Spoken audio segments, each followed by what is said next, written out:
कल तो अक्षरा सिंह ने पूरी तरह से आग लगा दिया। आप देख सकते हैं कोलकाता में, जी हाँ दोस्तों, कोलकाता में ऐसी भीड़ हुई कि अक्षरा सिंह भी भौचक्की रह गई। पूरा वीडियो देखिए कैसे अक्षरा सिंह ने पूरी तरह से कोलकाता में मचा दिया धमाका। आपके लिए लेकर आई हूँ और वीडियो अच्छा लगे तो लाइक शेयर कमेंट करना बिल्कुल ना भूलें और हमारे चैनल को भी ज़रूर सब्सक्राइब करें।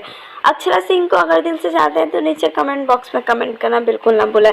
आप सभी को बता दूं कि इस समय अक्षरा सिंह ट्रेंड कर रही हैं, चाहे वो इंटरनेट हो चाहे वो भोजपुरी इंडस्ट्री हो। लेकिन जब वो कोलकाता पहुंची और इस समय कोलकाता में इलेक्शन का टाइम था, फिर भी अक्षरा सिंह को देखने के लिए काफ़ी लाखों लोग इकट्ठे हो गए थे और इस अक्षरा सिंह काफ़ी ज़्यादा खुश भी थी।